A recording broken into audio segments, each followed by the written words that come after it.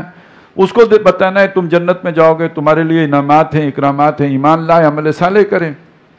اور خبردار کس کو کرنا ہے؟ جو غلط روش پہ چل رہا ہے، جو اللہ سے نہیں ڈر رہا ہے، جسے آخرت کی پرواہ نہیں ہے، اس کو تاکہ آپ خبردار کر دیں عذاب علیم سے۔ تو یہ ڈرانے والا کا مطلب ہے خبردار کرنے والا، وارن کرنے والا کہ اگلی زندگی میں تمہارا محاسبہ ہوگا، پوچھ گچھ ہوگی، تم پکڑے جاؤ گے، گرفتار بلا ہوگے، پہلے چوکنے ہو جاؤ، ہوشیار ہو جاؤ، اپنے آپ کو بچا لو، یہ خبردار کرنے والا۔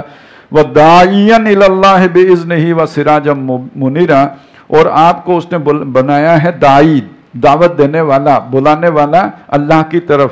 ایک دعوت دینے والا ہوتا ہے چاولوں کی طرف، ایک دعوت دینے والا ہوتا ہے کوئی قوم کی سربلندی کی طرف، ایک دعوت دینے ہوتا ہے ملک کی آزادی کی طرف، ایک دعوت اور بھی کوئی چندے اکٹھے کرنے کی دعوت۔ یہ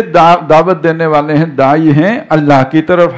مخلوق خدا کو خدا سے جوڑنے کی دعوت بے اذن ہی، اسی کے حکم سے۔ یہ توفیق ہر کسی کو حاصل نہیں ہوتی۔ وَسِرَاجًا مُنِيرًا، اور آپ کو ایک چمکتا ہوا چراغ بنایا۔ یعنی یہ بڑی ایک جو خوبصورت تشبیہ ہے کہ اس سے پہلے بھی نبی آئے ہیں، رسول آئے ہیں، اور ان کے نتیجے میں جو دنیا میں ایک رہی ہے ہدایت یا روشنی، تو وہ گویا چاند کی مانند رہی ہے۔ اب محمد رسول اللہ صلی اللہ علیہ وسلم کو اللہ نے بھیج دیا، یہ تو سورج کی مانند ہے ہدایت۔ اب چہار دانگے عالم میں اس جو چمکتا سورج جو ہے اس کی روشنی پھیلے گی، اور اسی کا نتیجہ یہ ہے کہ کل عالم پر اللہ کا دین غالب ہونا ہے قیامت سے پہلے۔ یعنی وہ ساری جو مشارق و مغارب اللہ نے دکھائے حضور کو صلی اللہ علیہ وسلم، جن کے لیے کہ رسول بنا کے بھیجا تھا، اس سب پر حضور کو جو دین دے کے بھیجا گیا وہ غالب ہونا ہے۔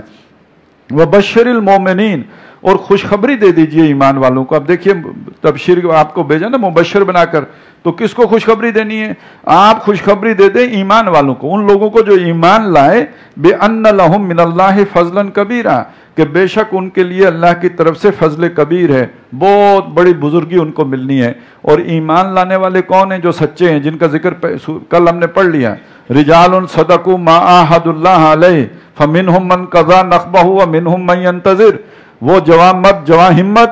جو اللہ سے عہد کیا تھا ایمان لا کر اسے پورا کیا۔ کچھ وہ ہیں جو اپنی نظر پوری کر چکے، یعنی جان جانے آفرین کے سپرد کر چکے، جو باقی ہیں منتظر ہیں کب میری باری لگتی ہے، میں بھی شہید ہو کے اللہ کی راہ میں گردن کٹا کے سرخرو ہوتا ہوں۔ تو یہ ایمان والے، یہ وہ نہیں کہ جن کو نسل سے یا وراثت سے مل گیا اور کام دھیلا کچھ بھی نہیں، اور کرتوت سارے کافروں والے، اور پھر بھی سمجھیں کہ ہم ایمان والے۔ وہ ایمان والے جو نیک عمل کرنے والے ہیں، ان کے لیے انہیں خوشخبری دے دیجئے کہ ان کے رب نے ان کے لیے بہت بڑا بزرگی والا اجر تیار کر رکھا ہے۔ وَلَا تُطِعِ الْكَافِرِينَ وَالْمُنَافِقِينَ، اور اطاعت نہ کیجئے، میں لفظی ترجمہ کر رہا ہوں، کافروں کی اور منافقوں کی۔ مطلب یہ کہ ان کی باتوں کی پرواہ نہ کیجئے، جیسے یہاں پہ آیا نا کہ وہ پروپیگنڈا کریں گے، شور مچائیں گے، باتیں بنائیں گے، وہ جو ہے وہ آپ پر آوازیں کسیں گے، پروپیگنڈے، اس کی پرواہ نہ کریں۔ وَدَّا عَزَاهُمْ، اور جو وہ اذیت دیتے ہیں، جو اس طرح کی باتیں کرتے ہیں جن سے تکلیف پہنچتی ہے، جس سے سینہ بھیجتا ہے، اس کو چھوڑ دیجئے، اس کی پرواہ نہ کیجئے۔ وَتَوَكَّلْ عَلَى اللَّهِ، اور اللہ پر بھروسہ کیجئے۔ وَكَفَى بِاللَّهِ وَكِيلًا، اور کام بنانے کے لیے، کام کو سازگار کرنے کے لیے وکیل کے طور پر اللہ کافی ہے۔ یا ایھا الذین آمنوا اذا نکحتم المؤمنات، اے وہ لوگوں جو ایمان لائے ہو، جب تم مسلمان ایمان والی عورتوں سے نکاح کرو، ثم طلقتموہن من قبل ان تمسوہن، پھر انہیں تم طلاق دو اس سے پہلے کہ تم نے انہیں چھوا ہو، کوئی صحبت صحیحہ ہوئی ہو۔ فَمَا لَكُمْ عَلَيْهِنَّ مِنْ عِدَّةٍ تَعْتَدُّونَهَا،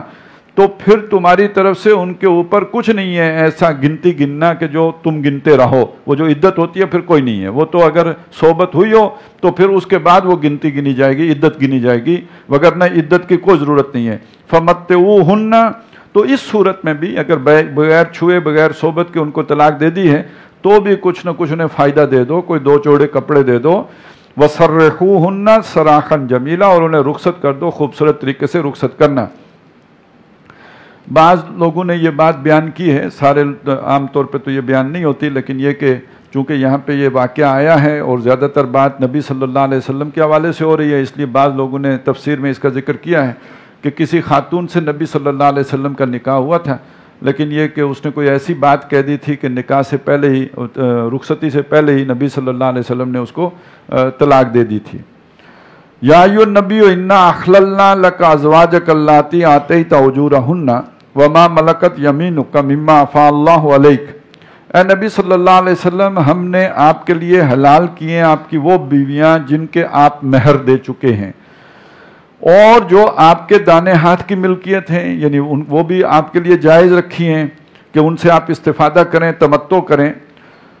یمینوں کا مما افاء اللہ علیہ کا، جو اللہ نے آپ کے ہاتھ میں دے دی ہیں، وہ بنات امے کا، اسی طرح جو بیٹیاں ہیں آپ کے چچا کی، وہ بنات امات کا، اور بیٹیاں ہیں آپ کی پھوپھیوں کی، وہ بنات خالے کا، اور بیٹیاں ہیں ماموں کی، وہ بنات خالات کا، اور بیٹیاں ہیں خالاؤں کی، اللاتی ہاجرن معک، جنہوں نے آپ کے ساتھ ہجرت کی ہے، جو مہاجر ہیں، مکے کو چھوڑ کر یا اپنے اپنے وطن کو چھوڑ کر مدینے میں آ کے مقیم ہو گئی ہیں، یہ سب حلال کی ہیں۔ وامرات، یعنی ان میں سے جس سے بھی نکاح کوئی کرے وہ نکاح جائز ہے۔ وامراتم مومنتن، اور وہ مومن عورت بھی اے نبی آپ کے لیے حلال رکھی ہے، ان وہبت نفسہا للنبی، جو اپنا جان ہبہ کر دے نبی کو، مطلب یہ ہے کہ اپنا حق مہر جو ہے وہ لینے سے دستبردار ہو جائے۔ ان اراد النبی ان یستنکحھا، اگر نبی بھی ارادہ کر رکھتے ہوں اس سے نکاح کرنے کا، محض اس کے ہبہ کرنے سے نکاح نہیں ہو جائے گا، بلکہ یہ کہ نبی بھی اگر نکاح کرنا چاہتے ہوں تو اس کے لیے گنجائش رکھی ہے۔ خالصۃ لک من دون المؤمنین، یہ خاص طور پر آپ کے لیے ہے اے نبی، یہ اہل ایمان کو چھوڑ کر، اہل ایمان کے لیے یہ نہیں ہے۔ اہل ایمان کا معاملہ کیا ہے؟ قد علمنا ما فرضنا علیہم، ہمیں معلوم ہے جو ہم نے ان کے اوپر فرض کیا ہے۔ کسی اور کا نکاح جو ہے وہ بغیر مہر ادا کیے نہیں ہو سکتا۔ بے شک کوئی عورت جو ہے وہ کہے کہ مجھے ضرورت نہیں ہے مہر کی، لیکن وہ مہر اس کو دینا ہوگا، وہ مہر کے بغیر نکاح، بعد میں وہ کہ معاف کر دے وہ ایک علیحدہ بات ہے، لیکن نکاح کے وقت مقرر کرنا ہوگا، یہ فرض ہے جو ہم نے ان کے اوپر فرض کیا ہے۔ لیکن حضور صلی اللہ علیہ وسلم کے لیے یہ بھی چھوٹ تھی، اگر کوئی خاتون اپنا مہر نہیں رکھنا چاہتی اور حضور اس سے نکاح کرنا چاہتے ہیں تو بغیر مہر کے بھی نکاح ہو جائے گا۔ وما ملکت ایمانہم، اور جو ان کی جو دانے ہاتھ کی ملکیت ہیں اس کو، ان کی وہ جو چھوٹ انہیں دی ہے اور جو بیویوں کے حوالے سے مہر مقرر کرنا ان پر فرض کیا ہے وہ ہمیں معلوم ہے۔ لکی لا یکون علیک حرج، اور آپ کے لیے یہ چھوٹ اس لیے دی ہے تاکہ آپ پر کوئی تنگی نہ رہے، آپ پر کوئی حرج نہ رہے، آپ کو اس معاملے میں کسی درجے میں بھی کوئی مضائقہ نہ رہے۔ وکان اللہ غفور الرحیم، اور اللہ تعالیٰ بخشنے والا بھی ہے اور مہربان بھی ہے۔ ایک اور سہولت جو کسی اور کے لیے نہیں ہے، یہ صرف حضور صلی اللہ علیہ وسلم کے لیے تھی، اس لیے کہ کسی اور نے 2 بیویاں کی ہیں، 3 ہیں، 4 ہیں، 4 تک کی اجازت ہے، لیکن جو ظاہری چیزیں وہ ساری برابر رکھنی ہوں گی، انہیں ایک جیسا خرچہ دینا ہوگا، ایک جیسا وقت دینا ہوگا، ان کو ایک جیسا مکان دینا ہوگا، یہ ساری جو چیزیں ہیں ان کو بالکل برابر رکھنا ہوگا۔ اور اگر وہ ایک کی طرف زیادہ جھک کے رہتا ہے اور باقیوں کو چھوڑ دیتا ہے تو آخرت میں اس کے لیے بڑی جو ہے وعیدیں آئی ہیں، سزا ملے گی اس کو۔ لیکن حضور کے لیے یہ بھی نہیں تھا، فرمایا ترجی من تشاء منہن، آپ ایک طرف کر دیں ان میں سے جس کو چاہیں، طلاق تو نہیں دیں گے، لیکن یہ کہ طلاق دیے بغیر اگر آپ ان کے پاس صحبت کرنے نہیں بھی جاتے، رات کو نہیں جاتے، آپ پر کوئی لازم نہیں ہے ان کو وقت دینا، ان کو ایک طرف کر دیں۔ وَتُوِّي إِلَيْكَ مَن تَشَاءُ، اور اپنے پاس کر لیں جس کو آپ چاہیں۔ وَمَنِ ابْتَغَيْتَ مِمَّنْ عَزَلْتَ، اور جس کو آپ نے دور کر دیا تھا اگر اس کو واپس اپنے قریب کرنا چاہیں اس کا بھی آپ کو اختیار ہے۔ فَلَا جُنَاحَ عَلَيْكَ، آپ پر کوئی گناہ نہیں ہے۔ ذَلِكَ أَدْنَىٰ أَن تَقَرَّ أَعْيُنُهُنَّ، اس سے یہ بات قریب ہے کہ وہ ان کی آنکھیں ٹھنڈی رہیں گی۔ یعنی حضور کا اختیار تو تھا کہ چاہیں تو کسی ایک بیوی کے پاس جائیں، باقیوں کے پاس نہ جائیں، لیکن حضور نے اپنے اس اختیار کو کبھی استعمال نہیں کیا، سب کو ہمیشہ برابر ٹائم دیا ہے۔ حتی الوسع وہ جو بھی باریاں مقرر ہوتی تھیں، اور یہ کہ شام کو جو عصر کے بعد آپ کا گشت ہوتا تھا وہ بھی سب کے ساتھ برابری کا ٹائم رکھ کر سب کے گھروں کا چکر لگا لیتے تھے۔ اور باقی کھانے پینے میں کپڑے میں سب کو برابر رکھا ہے۔ صرف آخری جب آپ پر وہ بیماری کا شدید جو حملہ ہوا ہے، جو مرض الوفات جو شروع ہوئی ہے، تو اس میں پھر باقی بیویوں سے بھی اجازت لے کے آپ نے قیام کیا حضرت عائشہ رضی اللہ تعالیٰ عنہ کے پاس، تو یہ یعنی اس کے لیے بھی اجازت دی ہے، اگرچہ کہ اللہ کی طرف سے اس پر آپ کی کوئی پکڑ کوئی گرفت آپ کو چھوٹ تھی، بلکہ آپ چاہیں تو جس طرح چاہیں جس کے پاس رہیں،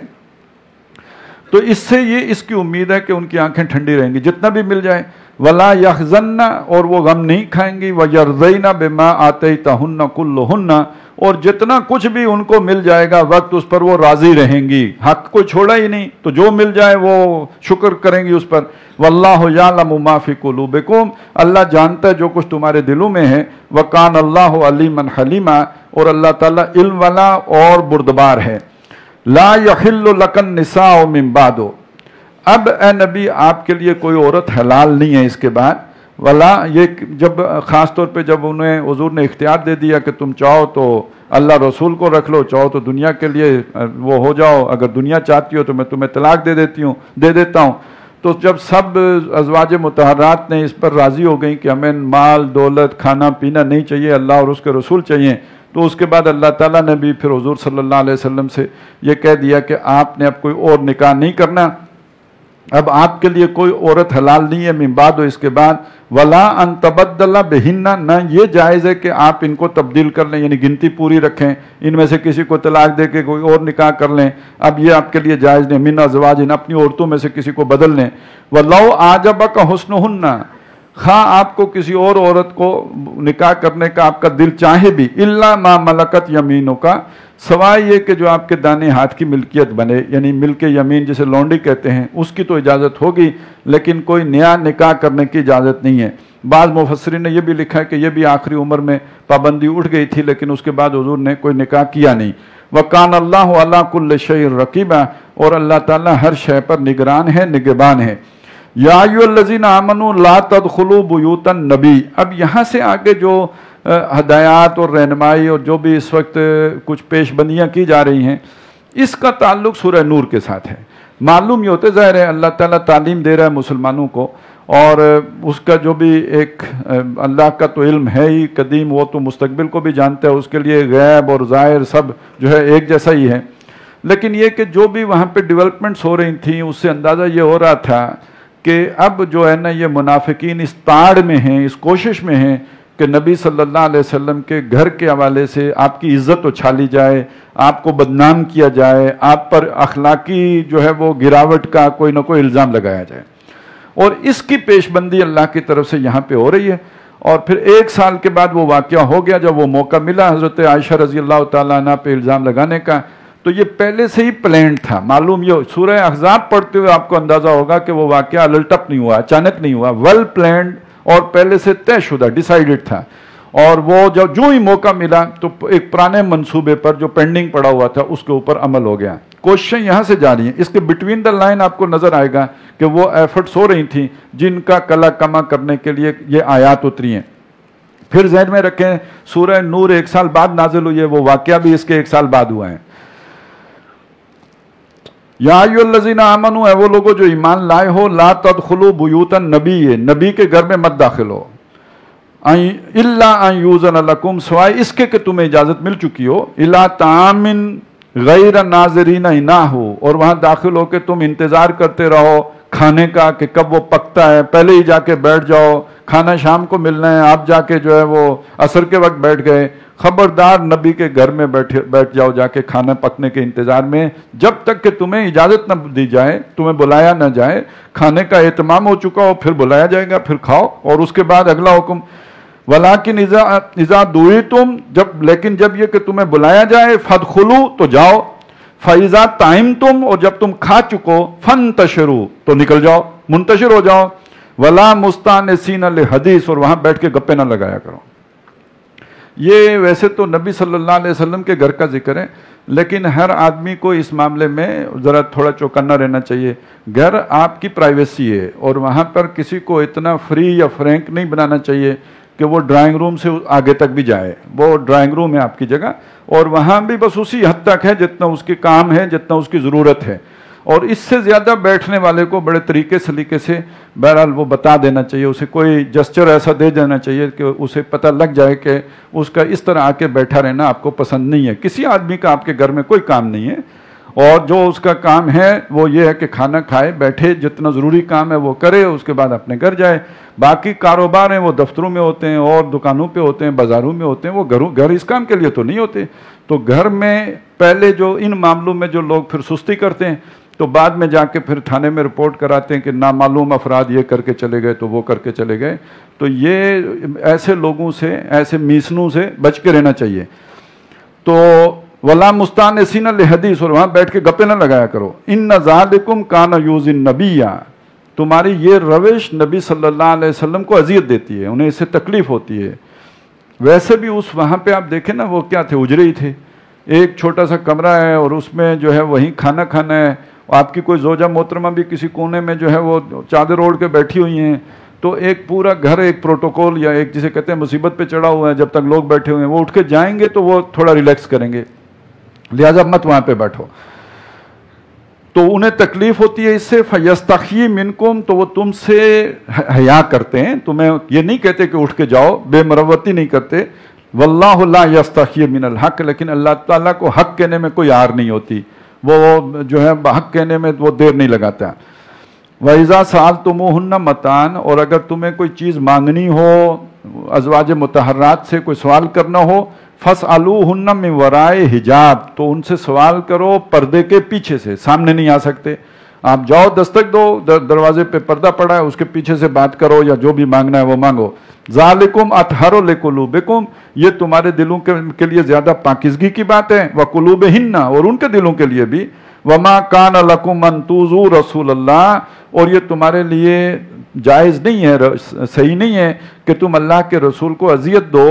وَلَا أَن تَنكِحُوا أَزْوَاجَهُ مِن بَعْدِهِ أَبَدًا، نہ تمہارے لیے یہ جائز ہے کہ ان کے بعد ان کی بیویوں سے کبھی بھی نکاح کرو۔ یہ اب اہل ایمان کے لیے ازواج مطہرات کے ساتھ حضور کے بعد نکاح کرنا حرام کر دیا گیا۔ إِنَّ ذَلِكُمْ كَانَ عِندَ اللَّهِ عَظِيمًا، بے شک یہ اللہ کے نزدیک بہت بڑے گناہ کی بات ہے، ایسا سوچنا بھی نہیں۔ إِن تُبْدُوا شَيْئًا، اگر تم کوئی چیز کھول کے کرو گے، اپنے زبان پہ لے آؤ گے جو کچھ تمہارے دل میں ہے، او تخفوہ، یا اسے چھپا کے رکھو گے، کوئی ارادہ پال رہے ہو، کوئی خیال پکا رہے ہو،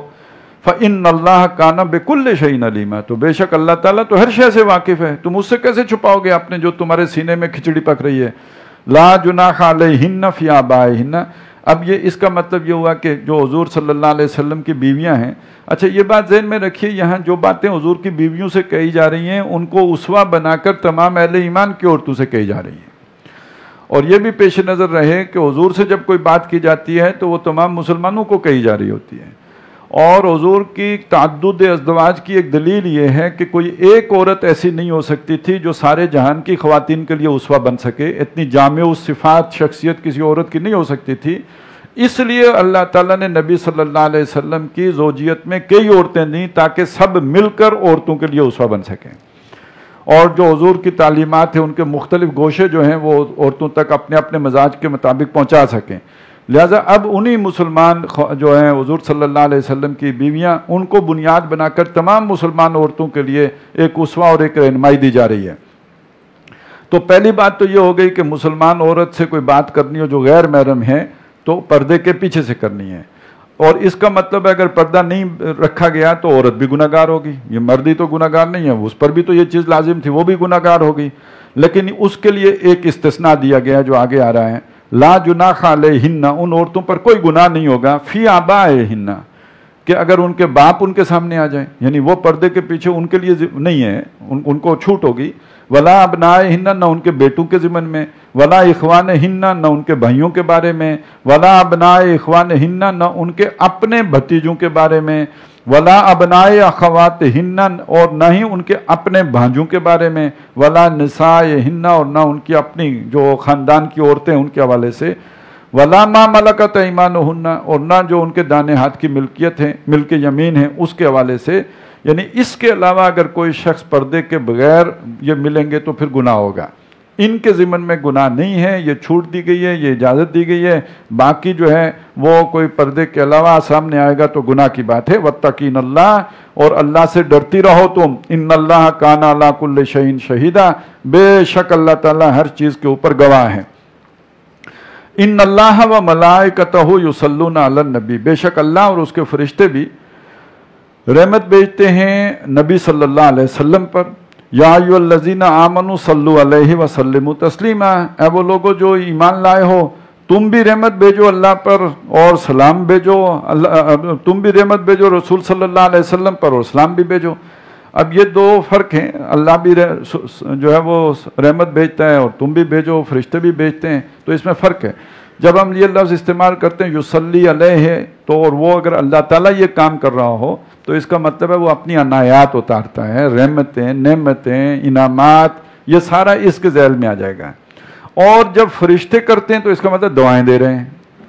اور جب ہم کرتے ہیں تو اس کا مطلب بھی دعا دینا ہوتا ہے. اللہم صلی علی محمد جب ہم پڑھتے ہیں اس کا مطلب کیا ہے کہ اللہ وہ ان کو جو ہے وہ مقام، وہ مرتبہ، وہ رحمتیں ان کا حقدار بنا جن کا کہ ابراہیم علیہ السلام اور ان کی آل کو بنایا گیا تھا. تو فرشتے کریں، ایمان والے کریں، یہ دعا ہے. اور جب اللہ تعالیٰ کرے تو یہ عنایت ہے، یہ مہربانی ہے، اللہ کی رحمتیں ہیں. یا ایھا الذین آمنوا صلوا علیہ وسلموا تسلیما ان الذین یؤذون اللہ ورسولہ، بے شک وہ لوگ کہ جو اللہ اور اس کے رسول کو اذیت دیتے ہیں، انہیں دکھ دیتے ہیں، ان کو تکلیف دیتے ہیں. لعنہم اللہ فی الدنیا والآخرہ، اللہ نے ان پر دنیا اور آخرت میں لعنت فرمائی ہے. وَأَعَدَّ لَهُمْ عَذَابًا مُهِينًا، اور ان کے لیے ذلت آمیز عذاب تیار کیا ہے. وَالَّذِينَ يُؤْذُونَ الْمُؤْمِنِينَ وَالْمُؤْمِنَاتِ، اور وہ لوگ جو اذیت دیتے ہیں ایمان والے مردوں اور ایمان والی عورتوں کو، بغیر مقتصبوا، بغیر اس کے کہ انہوں نے کوئی گناہ کیا ہو. یہاں تو صرف یہ کہا نا کہ ان کو ایک روحانی سزا کا بتائے، لیکن یہ کہ سورہ نور میں پھر کہا کہ جس نے اس طرح کی تہمت لگائی کسی مومن عورت کے اوپر تو اس کو پھر 80 کوڑے مارے جائیں. تو وہاں سزا آ گئی ہے. یہاں ابتداً تعلیم دی جا رہی ہے. فَقَدْ احْتَمَلُوا بُهْتَانًا وَإِثْمًا مُبِينًا، تو اس نے تو بہت بڑا جھوٹ اٹھایا اور سری گناہ کمایا. یا ایھا النبی قل لأزواجک وبناتک ونساء المؤمنین، اے نبی صلی اللہ علیہ وسلم فرما دیجئے اپنی بیویوں کو بھی، اپنی بیٹیوں کو بھی، اور تمام ایمان والوں کی عورتوں کو بھی کہہ دیجئے کہ یدنین علیہن من جلابیبہن، کہ وہ اپنے اوپر لٹکا لیا کریں اپنی چادروں کو، جو بڑی چادریں ہیں ان کا ایک حصہ اپنے چہروں کے اوپر لٹکا لیا کریں. اور اس میں وہ لٹکانے کا طریقہ یہ ہوتا تھا کہ ایک آنکھ نظر آتی تھی، باقی سارا چہرہ جو ہے اس میں ڈھک جاتا تھا. جو سورہ نور میں حکم آیا تھا وہ یہ تھا کہ وہ جلابیبہن نہیں تھا، وہ یہ تھا بخمورہن، وہ جو ان کے اپنے جو چھوٹے جو جس طرح دوپٹے ہوتے ہیں ان کو اپنی جیوبہن، اپنے گریبانوں کے اوپر ڈال لیں، کیونکہ وہ گھر کے اندر کا پردہ ہے جہاں آبا ہوں گے، ابنا ہوں گے، اخوان ہوں گے، بھائی ہوں گے، بیٹے ہوں گے، باپ ہوں گے، خاوند ہوں گے، اپنے بھتیجے ہوں گے، اپنے بھانجے ہوں گے. تو یہ حصہ ان سے ڈھانپ کے رکھو، وہاں چہرہ ڈھانپنے کی ضرورت نہیں ہے. لیکن جب گھر سے باہر نکلو گی تو اب ایک بڑی چادر لے کر اپنا پورا جسم ڈھانپ لو اور اس کو چہرے کے اوپر بھی لٹکا لو، اس کے پلو جو ہے اپنے چہرے کے اوپر بھی لٹکا لو. ذالک ادنی ان یعرفنا، یہ قریب تر ہے کہ وہ پہچانی جائیں. یہ ان کا ڈریس کوڈ ہے جس سے پتہ چلے گا یہ عزت والی عورت ہے. فلا یوزین، تو انہیں ستایا نہیں جائے گا. اس کا مطلب ہے اس سے پہلے کچھ لوگ ستاتے تھے جس سے بچانے کے لیے یہ بات کی گئی. کچھ لوگ آوازیں کستے تھے اور ایسا ہوا، اور جب بعد میں پوچھا گیا تو انہوں نے کہا جی ہم نے تو سمجھا کوئی لونڈی ہے. تو یہ منافق لوگ اس شرارت پر تلے ہوئے تھے. میں جو آپ کو بتا رہا ہوں نا، جو بعد میں سورہ نور میں جو واقعہ پیش آیا ہے، واقعہ عفق، یہ باقاعدہ ڈیزائنڈ واقعہ ہے اور یہ ایک سازش کے تحت تیار کیا گیا تھا، اور اس کے لیے کب سے ایفرٹس ہو رہی تھیں، اور یہ سورہ احزاب بتا رہی ہے کہ وہ ایفرٹس ہو رہی تھیں، اس کی کوششیں جاری تھیں، اور ان کا سد باب کی بھی کوششیں ہو رہی تھیں. وَقَانَ اللَّهُ غَفُورًا رَحِيمًا، اور اللہ تعالیٰ بخشنے والا مہربان ہے. اب یہ الفاظ نوٹ کیجئے، لَإِن لَّمْ يَنْتَهِ الْمُنَافِقُونَ وَالَّذِينَ فِي قُلُوبِهِم مَرَضٌ، اگر باز نہ آئے یہ منافق لوگ اور وہ لوگ کہ جن کے دلوں میں مرض ہے، روگ ہے، وہ جو ہوتے ہیں نا اس طرح کے حسن پرست قسم کے، جو جن کے دل اس مرض روگ میں مبتلا ہیں. وَالْمُرْجِفُونَ فِي الْمَدِينَةِ، اور مدینے میں وہ جو جھوٹی خبریں مرچ مسالہ لگا کے اڑانے والے ہیں. اب یہ ساری باتیں آپ ذرا سامنے رکھیں نا, یہ کہاں ہوتی ہیں؟ جب کوئی ایسی کھچڑی پک رہی ہوتی ہے, کچھ لوگ تو وہ سازش کرتے ہیں, کچھ لوگوں کے مزاج ایسے ہوتے ہیں کہ وہ ان کو BBC لندن کی رپورٹنگ کی حسرتی ہوتی ہے کہ ہم بھی جو ہے نامہ نگار ہوتے, تو وہ BBC پہ تو جاب نہیں ملی ہوتی, تو یہاں کی وہاں لگائی, وہاں کی وہاں پہنچائی, وہ محلے میں بھی BBC کے نمائندے کے طور پر مشہور ہوتے ہیں. تو یہ اس طرح کے جو لوگ ہیں پھر اس کو اور جو ہے وہ مرچ مسالہ لگا کے ایسی خبریں پھیلا دیتے ہیں. تو کسی نے ایک اور کسی خاتون کے بارے میں ایسی کوئی بات کہہ دی, دوسرے نے اس کو مرچ مسالہ لگا کے پھیلا دیا. یہ سارے منافق لوگ کرتے ہیں, اس کو انیشیٹ وہ کرتے ہیں, اور پھر ایک نیچرل پروسیس سے معاشرے میں وہ پھیلنا شروع ہو جاتی ہے. تو لَإِن لَمْ يَنْتَهِ الْمُنَافِقُونَ وَالَّذِينَ فِي قُلُوبِهِم مَرَضٌ وَالْمُرْجِفُونَ فِي الْمَدِينَةِ, مدینے کے اندر کے یہ لوگ اگر باز نہ آئے, لَنُغْرِيَنَّكَ بِهِمْ, اے نبی پھر ہم آپ کو ان کے پیچھے لگا دیں گے. ثُمَّ لَا يُجَاوِرُونَكَ فِيهَا إِلَّا قَلِيلًا, پھر اس مدینے میں یہ آپ کے پڑوس میں نہیں رہ سکیں گے مگر تھوڑا, پھر یہ یا تو نکال دیے جائیں گے, جلا وطن کر دیے جائیں گے, یا قتل کر دیے جائیں گے. ملعونین, یہ لعنتی ہیں. پھر ہو جائے گا, حکم آ جائے گا, اینما سقفوا, جہاں بھی ملیں, اخذوا, پکڑے جائیں, وقتلوا تقتیلا, اور ٹکڑے ٹکڑے کر کے قتل کیے جائیں. سنت اللہ فی الذین خلوا من قبل, یہی اللہ کی سنت رہی ہے ان لوگوں کے بارے میں جو اس سے پہلے گزرے ہیں. وَلَن تَجِدَ لِسُنَّتِ اللَّهِ تَبْدِيلًا, اور تم اللہ کے طریقے میں کوئی تبدیلی نہیں پاؤ گے. يَسْأَلُكَ, اب یہ اتنا کلیئر انڈیکیشن ہے جس سے پتہ چلتا ہے کہ کیا وہاں پہ کھچڑی پک رہی تھی, کیا پلان ہو رہا تھا. اس لیے کہ آپ میدان میں ایک فوج کو شکست نہیں دے سکے, ان کی کردار کی عظمت ہے, تو اب اس کی کردار کے اندر داغ لگانے کی کوشش ہو رہی ہے اور ان کو گہنانے کی کوشش ہو رہی ہے. یہ بہت بڑی سازش ہے جو تیار کی گئی, لیکن یہ کہ اللہ تعالیٰ نے اسے ناکام کیا. یسألک الناس عن الساعۃ, اے نبی یہ لوگ آپ سے قیامت کے بارے میں پوچھتے ہیں, سوال کرتے ہیں. قل انما علمها عند اللہ, فرما دیجئے کہ اس کا علم تو اللہ کے پاس ہے. وما یدریک لعل الساعۃ تکون قریبا, اور کیا معلوم کہ قیامت بالکل قریب آ چکی ہو, وہ بالکل سر پہ کھڑی ہو وہ گھڑی. ان اللہ لعن الکافرین وعد لهم سعیرا, بے شک اللہ تعالیٰ نے کافروں پر لعنت کی ہے اور ان کے لیے دہکتی ہوئی آگ تیار کی ہے. خالدین فیہا ابدا, ہمیشہ اسی آگ میں رہیں گے. لا یجدون ولیا ولا نصیرا, نہیں پائیں گے کوئی حمایتی کوئی مددگار. یوم تقلب وجوہہم فی النار, جس دن اوندے ڈالے جائیں گے ان کے چہرے آگ میں. یقولون یا لیتنا اطعنا اللہ واطعنا الرسول, تب کہیں گے ہائے کاش کہ ہم نے اللہ کی اطاعت کی ہوتی اور رسول کی اطاعت کی ہوتی. وقالو, اور کہیں گے ربنا انا اطعنا سادتنا وکبراءنا, اے ہمارے رب ہم کہاں مانتے رہے, کہے پہ چلتے رہے ان لوگوں کے جو ہمارے سردار تھے اور جو ہمارے بڑے تھے, جو ہمارے لیڈر تھے, ہم ان کی باتیں مانتے رہے. وَأَضَلُّونَ السَّبِيلَ, انہوں نے ہمیں راستے سے گمراہ کیا. ربنا آتِهِمْ ضِعْفَيْنِ مِنَ الْعَذَابِ, اے اللہ یہ جو دنیا میں ہمارے محبوب تھے, جن کی ہم بڑی غیرت کرتے تھے, جن کے لیے ہماری جو ہے وہ گالیں سرخ ہو جاتی تھی غصے سے اگر کوئی انہیں کچھ کہے, ان کو دگنا عذاب دے, انہوں نے ہمیں اس انجام تک پہنچایا ہے. وَلْعَنْهُمْ لَعْنًا كَبِيرًا, اور ان پر لعنت کر, بڑی لعنت کرنا. یعنی یہاں ایک حسرت کا معاملہ ہے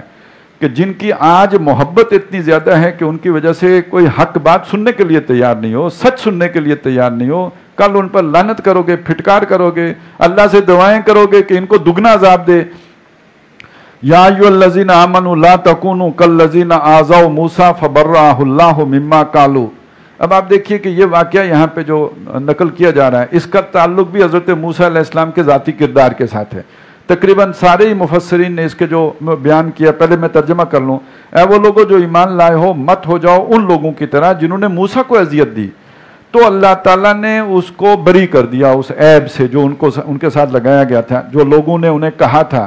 جو ان کے اوپر الزام لگایا تھا, اللہ نے اس سے بری کر دیا. بہت سی باتیں کی گئی ہیں لیکن وہ اسی نوعیت کی ہیں کہ ان کے کردار کے اوپر حملہ کیا گیا تھا. اور ایک روایت یہ بیان کی جاتی ہے کہ قارون نے کسی عورت کو پیسے دے کے اس سے کہا تھا کہ تم کہو کہ موسیٰ میرے ساتھ ملوث ہوئے ہیں, اور اس نے شور مچا دیا. تو بہرحال اللہ تعالیٰ نے معجزاتی طور پر حضرت موسیٰ علیہ السلام کی جو ہے برات کا اور پاکیزگی کا جو ہے وہ لوگوں کو کے سامنے گواہی پیش کر دی. تو اس سے یہ بھی پتہ چلتا ہے کہ ایسی ہی کوئی چکر جو ہے یہاں چل رہا ہے, اندر کھانے کھچڑی پک رہی ہے. یہ میں بار بار اس لیے کہہ رہا ہوں کہ کوئی ایکسیڈنٹ نہ سمجھے جو حضرت عائشہ رضی اللہ تعالیٰ عنہ پہ الزام لگا تھا، یہ ایک پہلے سے تیار سازش تھی کہ جس پر عمل درآمد ہوا تھا۔ وَقَانَ عِنْدَ اللَّهِ وَجِيهًا، اور حضرت موسیٰ جو تھے وہ اللہ کے ہاں بہت ہی آبرو والے تھے۔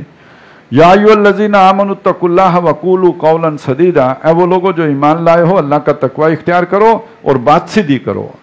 ایسی بات مت کرو کہ جس کے دو معنی ہوں۔ یہ بھی ایک طریقہ ہوتا ہے، آپ نے ایک بات کی اور کسی نے پوچھا آپ نے کیا کہا، آپ نے وہ معنی بیان کر دیا جو آپ اس کو جو ہے وہ تکلیف دینے والا نہ ہو، لیکن یہ کہ دوسروں کے سامنے آپ نے جو ہے آنکھ مار کے وہ دوسرے معنی کی طرف اشارہ کر دیا۔ تو یہ اس طرح کے مکار لوگ یہ حرکت بھی کرتے ہیں۔ تو ایسی بات نہیں، سیدھی بات، دو ٹوک بات، کھری بات کرو۔ معلوم ہوا یہ زومانین باتیں کرنا بھی اکثر و بیشتر منافقین کا کام ہے۔ یصلح لکم اعمالکم ویغفر لکم ذنوبکم، وہ تمہارے تمام کام سنوار دے گا، ان کی اصلاح کر دے گا اگر یہ تم سیدھی بات کیا کرو۔ یہ ساری جو گڑبڑ ہوتی ہے، فساد پھیلتا ہے، یہ دوہری باتیں کرنے سے۔ ایک ایسی بات جس کے دو معنی ہو، قسم کھا کے ایک بات کہو اور اس کے آپ کے دل میں کوئی اور معنی ہو، ظاہراً کوئی اور معنی ہو۔ کہنے کو آپ نے بڑا توریہ فرمایا ہے اور بڑی حکمت سے جو ہے معاملے کو سلجھا لیا ہے، لیکن معاملہ سلجھتا نہیں، اسے بگڑتا ہے۔ معاملہ سلجھانا ہے تو بات کھری کرو، دو ٹوک کرو، صحیح کرو، سچی کرو، تو اللہ تمہارے معاملات کی اصلاح کر دے گا۔ وَيَغْفِرْ لَكُمْ ذُنُوبَكُمْ، تمہارے گناہوں کو بخش دے گا۔ وَمَن يُطِعِ اللَّهَ وَرَسُولَهُ، اور جو اللہ کی اطاعت کرے اور رسول کی اطاعت کرے، فَقَدْ فَازَ فَوْزًا عَظِيمًا، تو وہ تو بہت بڑی مراد کو پا جائے گا۔ اِنَّا عَرَضْنَا الْأَمَانَةَ عَلَى السَّمَاوَاتِ وَالْأَرْضِ، ہم نے پیش کی ایک امانت آسمانوں اور زمین کے سامنے، والجبال، اور پہاڑوں کے سامنے، فَأَبَيْنَا أَن يَحْمِلْنَهَا وَأَشْفَقْنَ مِنْهَا، وہ پہاڑوں نے، آسمانوں نے، زمین نے اس کو اٹھانے سے انکار کر دیا اور اسے ڈر گئے۔ اب یہ پہلی بات یہ کہ اٹھانے سے انکار کرنا تو اس معنی میں تو ہے ہی نہیں کہ ان کے پاس کوئی اختیار تھا انکار کرنے کا، پھر اللہ حکم دے تو کوئی انکار کر ہی نہیں سکتا۔ تو یہاں انکار کرنے کا مطلب کیا ہے؟ انکار کرنے کا مطلب یہ ان کے اندر اس کو اٹھانے کی صلاحیت نہیں تھی، استعداد نہیں تھی، ان کا یہ پوٹینشیل ہی نہیں تھا کہ وہ اسے اٹھا سکیں۔ یہ آپ جو ہے کسی 1 کلو والی جو ہے برتن کے اندر 4 کلو تو نہیں ڈال سکتے، تو آپ یہ کہیں گے اس میں کہ اس برتن نے یہ دودھ اپنے اندر سمیٹنے سے انکار کر دیا، کیونکہ اس کے اندر وہ 4 کلو سمانے کی استعداد نہیں تھی۔ تو یہ جو امانت ہے یہ کیا ہے؟ یہ وہ روح انسانی ہے جو انسان کے اندر ودیت کی گئی، اللہ کی امانت ہے، اس کا تعلق اللہ کی ذات سے ہے۔ وَنَفَخْتُ فِيهِ مِن رُوحِي، یہ نہ پہاڑ اٹھا سکتے تھے، نہ آسمان اٹھا سکتے تھے، نہ زمین اٹھا سکتی تھی، کوئی شے نہیں اٹھا سکتی تھی۔ یہ اٹھانے کی صلاحیت یا پوٹینشیل صرف انسان کے اندر تھا۔ وَحَمَلَهَا الْإِنسَانُ، اس کو انسان نے اٹھا لیا۔ إِنَّهُ كَانَ ظَلُومًا جَهُولًا، بے شک وہ بڑا ظالم تھا اور بہت ہی جاہل تھا۔ اب اس کو لوگوں نے عام طور پہ یہ لیا ہے کہ وہ بیوقوف تھا کہ اس نے وہ امانت اٹھا لی، اگر پہاڑ مکر گئے تھے تو وہ بھی مکر جاتا، آسمان انکار کر گئے تھے تو یہ بھی انکار کر دیتا، تو اتنی بڑی امانت اٹھانے کی ضرورت کیا تھی، بچ جاتا۔ تو ایک صاحب اسی سے استدلال کر کے کہہ رہے تھے کہ میں درس قرآن میں اس لیے نہیں آتا کہ جب آپ بات سمجھا دیں گے تو اس کے بعد تو وہ امانت میرے تک آ جائے گی، تو میں سنتا ہی نہیں ہوں، تو مجھے پتہ ہی نہیں ہے اس میں کیا ہے۔ تو بہرحال ایک یہ ہے یضل بہ کثیرا ویہدی بہ کثیرا۔ اصل معنی کیا ہے؟ جب تک یہ امانت اس کے اندر نہیں آئی تھی وہ ظالم بھی تھا، جاہل بھی تھا، احوان تھا نا۔ اس امانت نے اسے احسن تقویم تک پہنچا دیا۔ لَقَدْ خَلَقْنَا الْإِنسَانَ فِي أَحْسَنِ تَقْوِيمٍ، یہ امانت اس کے اندر گئی ہے، وہ جو اللہ کی امانت، وہ روح ربانی، اس نے اسے مسجود ملائکہ بنایا ہے نا، وگرنہ یہ کہ وہ جو مٹی کا ڈھانچہ تھا، جو حیوان انسان تھا، اس کو تو فرشتے سے سجدہ نہیں کرایا۔ وَنَفَخْتُ فِيهِ مِن رُوحِي، جب میں اس میں اپنی روح سے پھونک چکوں، فَقَعُوا لَهُ سَاجِدِينَ، تو گرنا اس کے آگے سجدے میں۔ تو اس روح نے، اس شے نے اس کو اس قابل بنا دیا کہ اب وہ فرشتے اسے سجدہ کریں۔ پہلے ظالم بھی تھا، جاہل بھی تھا۔ اب دیکھیے اب کیا ہے، یہ حضرت نوح کو دیکھو، یہ حضرت موسیٰ کو دیکھو، یہ حضرت عیسیٰ کو دیکھو، وَهَذَا الْبَلَدِ الْأَمِينَ، یہ محمد رسول اللہ کو دیکھو۔ لَقَدْ خَلَقْنَا الْإِنسَانَ فِي أَحْسَنِ تَقْوِيمٍ، نہ اب ظالم ہے نہ اب جاہل ہے، اب یہ تو بہت ہی سمجھدار بھی ہے، سلیم الفطرت ہے، اس کے اندر اللہ کی پہچان آ گئی ہے اس امانت کی وجہ سے، اللہ کی شدید محبت آ گئی ہے اس امانت کی وجہ سے۔ تو یہ امانت ہے جسے سورہ نور میں کہا گیا تھا نور، وہ جو ہم نے پڑھا نورن علی نور، اندر یہ امانت ہوگی، یہ ریسیپینٹ ہے، باہر سے وہ نور آئے گا قرآن کا، یہ دونوں نور ایک دوسرے کے ساتھ مل جائیں گے۔ اور جس کے اندر یہ امانت ہی نہ ہو، من لم یجعل اللہ لہ نورا فما لہ من نور، جس کے اندر وہ امانت نہ ہو اس کو یہ قرآن بھی سیراب نہیں کرے گا، یا اس کا وہ نور مر چکا ہو، دب چکا ہو، ختم ہو چکا ہو، تو وہ زندہ ہی وہ نہ رہا ہو، تو اب اس پر یہ نور اثر نہیں کرے گا۔ تو وہ ریسیپینٹ جو اللہ نے اندر رکھا ہوا ہے، جو روح ربانی ہے، وہ ہے اصل میں وہ جس کو یہاں امانت کیا۔ لِيُعَذِّبَ اللَّهُ الْمُنَافِقِينَ وَالْمُنَافِقَاتِ وَالْمُشْرِكِينَ وَالْمُشْرِكَاتِ، تاکہ اللہ تعالیٰ عذاب دے منافق مردوں کو بھی اور منافق عورتوں کو بھی، اور مشرک مردوں کو بھی اور مشرک عورتوں کو بھی۔ یعنی ان پر حجت کیسے قائم ہوتی ہے؟ ان کے اندر اللہ کی معرفت موجود تھی، ان کے تعصبات نے اس معرفت کے اوپر پردے ڈالے ہوئے تھے، اس لیے وہ عذاب کے حقدار ہوئے۔ ان کا پوٹینشل تھا، وہ اللہ کو پہچان سکتے تھے، ان کے اندر اس کی قوت اور استعداد موجود تھی، لیکن انہوں نے انکار کیا خود اپنے ان جذبات کو کے خلاف، اور انہیں دبا کر۔ کفر کا اثر ایک معنی یہ ہے دبا دینا، جیسے کاشتکار کو بھی کافر کہتے ہیں نا، کس معنی میں؟ وہ بیج دبا دیتا ہے۔ تو یہ اندر کے جذبات کو، روح کے حقائق کو انہوں نے دبا دیا، انہیں پیٹھ پیچھے پھینک دیا اور اپنے جسمانی ضرورتوں کو آگے رکھ لیا، تو یہ وہ گویا پھر ظالم بھی ہو گئے، جاہل بھی ہو گئے، اور اس لیے وہ سزا کے حقدار ہوئے۔ وَيَتُوبَ اللَّهُ عَلَى الْمُؤْمِنِينَ وَالْمُؤْمِنَاتِ، اور نظر عنایت فرمائے اللہ تعالیٰ ایمان والے مردوں اور ایمان والی عورتوں پر۔ اب ان سے اگر کوئی کمیاں رہ بھی جائیں، چونکہ انہوں نے ان حقائق کو مان لیا، اپنی اس اصل امانت کی بہرحال حفاظت کرتے رہے اور اس کے تقاضے پورے کیے، اللہ پر ایمان لائے، رسول پر ایمان لائے، آخرت پر ایمان لائے، لہذا اللہ تعالیٰ ان پر نظر عنایت کرے گا۔ وَكَانَ اللَّهُ غَفُورًا رَحِيمًا، اور اللہ تعالیٰ بخشنے والا مہربان ہے۔ بسم اللہ الرحمن الرحیم۔ الحمدللہ الذی لہ ما فی السماوات و ما فی الارض، کل شکر کل تعریف اس اللہ کے لیے ہے جس کے لیے ہے جو کچھ کے آسمانوں میں ہے اور جو کچھ زمین میں ہے، وَلَهُ الْحَمْدُ، اور اسی کی تعریف ہے فی الآخرہ، آخرت میں بھی، وَهُوَ الْحَكِيمُ الْخَبِيرُ، اور وہ حکمتوں والا ہے اور باخبر ہے۔ یعلم ما یلج فی الارض وما یخرج منہا، وہ جانتا ہے جو کچھ زمین میں گھستا ہے اور جو کچھ زمین سے نکلتا ہے، وہ کوئی بیج گیا ہے، کوئی پانی کی بوند گئی ہے، کوئی حشرات الارض میں سے کوئی کیڑا مکوڑا گیا ہے، وہ سب جانتا ہے، یا ان میں سے کوئی باہر نکلا ہے، وہ سب سے واقف ہے۔ وما ینزل من السماء وما یعرج فیہا، اور وہ جانتا ہے جو کچھ آسمان سے اترتا ہے اور جو آسمان کی طرف چڑھتا ہے، فرشتے اترتے ہیں، چڑھتے ہیں، یا یہ کہ اس کے علاوہ ارواح انسانیہ کا معاملہ ہے، لوگوں کے گناہوں اور اعمال کا معاملہ ہے، یا یہ کہ جو بارش برستی ہے اور بخارات چڑھتے ہیں، وہ سب سے واقف ہے۔ وَهُوَ الرَّحِيمُ الْغَفُورُ، اور وہ رحم فرمانے والا، بخشنے والا ہے۔ وَقَالَ الَّذِينَ كَفَرُوا لَا تَأْتِينَا السَّاعَةُ، اور کافر کہتے ہیں کہ قیامت نہیں ہوگی، ہم پر کوئی گھڑی وارد نہیں ہوگی قیامت کی۔ قل، فرما دیجئے، بلا و ربی لتاتینکم عالم الغیب، کیوں نہیں، مجھے قسم ہے میرے اس رب کی جو غیب جاننے والا ہے، وہ لازماً تم پر آئے گی۔ لا یعزب عنہ مثقال ذرۃ فی السماوات ولا فی الارض، اور اس سے غائب نہیں ہو سکتا کوئی مثقال کے برابر ذرہ بھی، نہ آسمانوں میں نہ زمین میں، سب کو وہ اس قیامت کے دن پیش کر دے گا۔ ولا اصغر من ذالک، نہ اس رائی کے دانے سے چھوٹی کوئی شے، ولا اکبر، نہ اس سے بڑی، الا فی کتاب مبین، مگر ایک واضح ریکارڈ میں سب کا ڈیٹا موجود ہے۔ لیجزی الذین آمنوا وعملوا الصالحات، یہ قیامت اس لیے ہوگی تاکہ اللہ تعالیٰ ان لوگوں کو جو ایمان لائے اور جنہوں نے نیک اعمال کیے، ان کے بھلے کاموں کا، اچھے کاموں کا بدلہ دے۔ اولئک لہم مغفرۃ، ان کے لیے بخشش بھی ہے، ورزق کریم، اور عزت والی روزی بھی ہے، رزق بھی ہے۔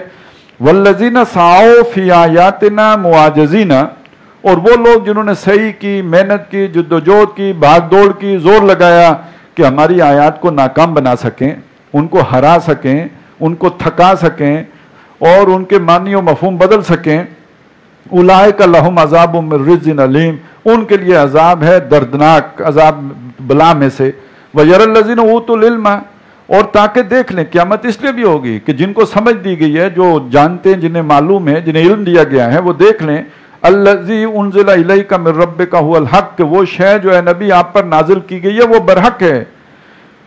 یہ اگر کسی اہل کتاب میں سے کسی کو شک ہو تو انہیں پھر قیامت ہوگی تو معلوم ہو جائے گا کہ یہ قرآن مجید برحق کتاب تھی، وَيَهْدِي إِلَىٰ صِرَاطِ الْعَزِيزِ الْحَمِيدِ، اور یہ بھی معلوم ہو جائے کہ یہ رہنمائی کرتی ہے اس رستے کی طرف جو زبردست خوبیوں والے تک پہنچاتا ہے۔ وَقَالَ الَّذِينَ كَفَرُوا هَلْ نَدُلُّكُمْ عَلَىٰ رَجُلٍ، اور کافر لوگ انہوں نے یہ بھی کہا کہ کیا ہم تمہیں متنبع کریں، باخبر کریں ایک شخص کے بارے میں، یُنَبِّئُکُم جو تمہیں جتلاتا ہے، خبر دیتا ہے، اِذَا مُزِّقْتُمْ كُلَّ مُمَزَّقٍ، جب تم پھٹ کر ہو جاؤ گے ٹکڑے ٹکڑے۔ قبر کے اندر جو بھی انسان کے ساتھ ہوتا ہے اس کا یہ ذکر کیا گیا، اِنَّکُمْ لَفِی خَلْقٍ جَدِیدٍ، تو تم ایک دفعہ پھر نئی تخلیق پر اٹھ کھڑے ہوگے۔ یعنی ان کے تصور سے یہ بات بڑی محال تھی، ان کی عقل میں سما نہیں سکتی تھی کہ پھر کیسے دوبارہ پیدا ہو جائیں گے جب پھٹ جائیں گے، اور یہ کہ جو ریزہ ریزہ ہو جائیں گے، مٹی میں گھل مل جائیں گے۔ افترا علی اللہ کذبا، کہاں ہو سکتا ہے، یہ اللہ پر جھوٹ باندھ رہا ہے، ام بہی جنتن، یا اس پر کوئی سودا سما گیا ہے، ویسے کوئی دیوانگی آ گئی ہے۔ بل الذین لا یؤمنون بالآخرۃ فی العذاب، بلکہ وہ لوگ جو آخرت پر ایمان نہیں رکھتے وہ تو عذاب میں ہوں گے۔ آج تو وہ یہ باتیں بناتے ہیں، وہ سخت سزا ملے گی انہیں، والضلال البعید، اور وہ سری غلطی پر ہیں۔ اتنی سی بات انہیں نہیں سمجھ آ رہی کہ عدم سے اللہ نے وجود دے دیا انسان کو، تو اب دوبارہ بنانا اس کے لیے کیا مشکل ہے۔ افلم یروا الی ما بین ایدیہم وما خلفہم، کیا وہ نہیں دیکھتے جو کچھ ان کے آگے اور جو کچھ ان کے پیچھے، من السماء والارض، آسمان اور زمین میں، اپنے آگے پیچھے نہیں دیکھتے، اپنے دائیں بائیں نہیں دیکھتے کہ کیا کچھ اللہ کی نشانیاں اور قدرت کے کمالات ہیں۔ ان نشاء نخسف بہم الارض، اگر ہم چاہیں تو انہیں زمین کے اندر دھسا دیں، او نسقط علیہم کسفا من السماء، یا ان پر آسمان کا کوئی ٹکڑا گرا دیں۔ ان فی ذالک لآیۃ لکل عبد منیب، بے شک اس میں نشانی ہے ہر رجوع کرنے والے بندے کے لیے، اس میں بڑی نشانی ہے، بڑی سوچ کی بات ہے، بڑی غور کی بات ہے۔ بارک اللہ لی ولکم فی القرآن العظیم ونفعنی وایاکم بالآیات والذکر الحکیم۔